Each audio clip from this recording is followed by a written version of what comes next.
I'm a nurse right now. My long-term goal is to be a licensed therapist. And to prepare for that, I've done a lot of learning in a lot of different areas.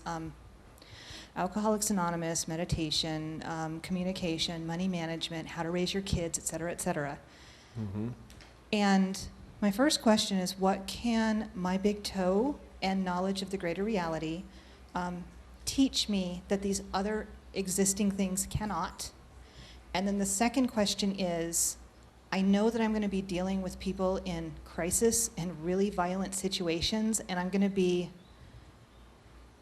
dealing with some more, people who have been to hell and back. And how do I deal with them as a therapist? So the first question, what can my big toe teach me? And the second is, how can I use that information to keep peace and calm within myself when I'm treating people with really tough situations? Okay. What the My Big Toe can give you that you won't get from your training courses? The training courses are going to give you technique, how to deal with things. My Big Toe is going to give you context in which to place those things with which you have to deal, so that you understand them in context. Understanding how reality works and why we're here and what the point is kind of makes it easier to deal with these cases. Like we were talking about earlier, what looks like a tragedy might not necessarily be a tragedy. It might be a learning opportunity, kind of see things from the bigger picture. That probably helps you not get so emotionally involved in the drama that's going on with that person, if you can see it from the bigger picture. Your second question was, your second half?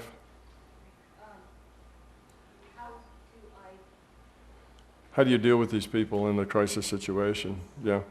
Well, you deal with them, and there's kind of two things that'll sound like they are not compatible, but they are. You deal with them with love and with caring, but you deal with them with detachment. Now, people think that detachment and love and caring are all opposite. If you're loving and caring, then you can't be detached. That's not the case. That's what you will learn as you see things from a bigger perspective. You become detached in the sense that your ego is not attached to it. You're not detached from it emotionally or detached from it intellectually. As detachment doesn't mean you don't care. It means you have no ego investment in it. The detachment is of the ego. So you should interact with people, particularly people that are having strong emotional crises and problems, with detachment, which means you're not judgmental. You're not trying to solve their problem necessarily. You're just being there, loving, caring, giving them what they need the best you can, listening, and see, you're loving, but you're being detached. Once you're emotionally attached, you're not as good for them, because now you're trying to fix them. You're telling them what to do with their life. You're doing this. You're feeling bad. You're upset for them, and that's not what they need. They need something steady, that's calm, that's helping, that's caring, that's listening. So that's what you do when you're with those very hard cases. You need to be detached, and so you don't have any ego connections to it. But you need to be caring and loving and realize from the big picture what's going on here, that these are people having a very hard lesson. See if you can help them find the value in the lesson, rather than give them another Band-Aid, to fix the symptom. That's the challenge that you'll have. Okay, do we have a...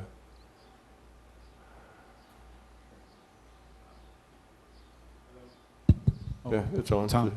Yeah, can you hear me? Just as a comment, before the lunch break, I kind of really, bought into what you were talking about, and I kind of agree with it. And, there's a point where I was kind of dumping my whole spirituality experience, and so I kind of feel a little better about it after this afternoon's talk, because it seems like there still is an integration. It seems that it's coming down to metaphors, as when you look at it in a scientific way, because it just and I didn't really have a problem with it, but it was just kind of really blowing my mind that I was kind of losing all the romance of spirituality. And so so after this afternoon's talk, it's much better integration for me. What I wanted to ask you about was, because I can't really find the metaphor for this, was I had two experiences when I was trying to work with consciousness, and still working with consciousness. But one of them was I would wake up in the evening, in the middle of the night, and I would start to feel like kind of electrical current. And then I would kind of scare me, and I would cut it off and stop it. And then slowly, over a period of about 2-3 weeks, I started to just get really familiar with it and comfortable with it. And it would happen, and I would just kind of, my kind of body would all just turn into electrical current. It was sort of like it was electricity. So I was wondering if you've ever had an experience or know if somebody's had that experience, because I don't know what the metaphor for that could be. And then the other experience I had was, there was here locally in Hawaii, there was a local person that was having an experience with night watchers, and I allowed myself to kind of share the experience with them, and all three of us were pretty much having the same experience. So I was wondering, I mean, sounds and speaking and, the things we heard, and so I was just wondering how that works, how the three of us, if this is not necessarily, it appears this isn't an individual thing. Okay, there's a couple of things to say about that. That you and your friends, when you were experiencing this together, are also all connected. You're sharing data, particularly if the three of you are kind of doing this together.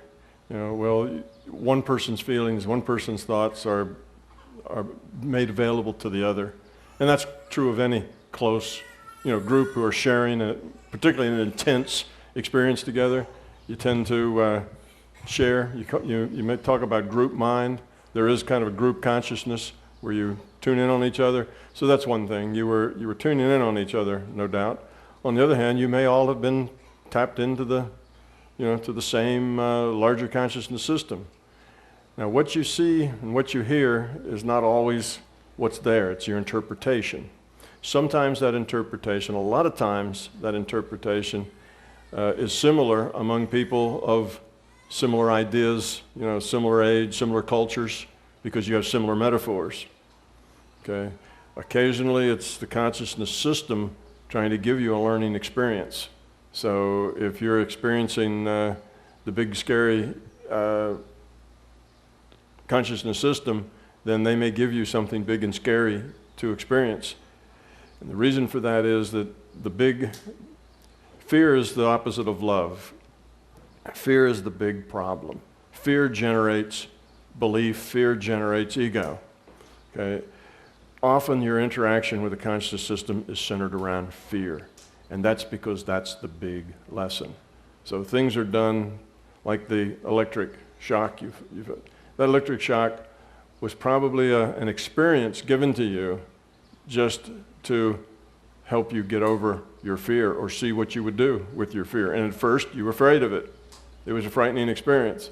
But then eventually, it was like, just go with it. It's not so bad. It doesn't hurt. It's not doing anything. So eventually, you learn then to not be afraid of it. So that's the whole point of you experiencing it, is just to give you the opportunity to deal with the fear. And in that case, you dealt with it well.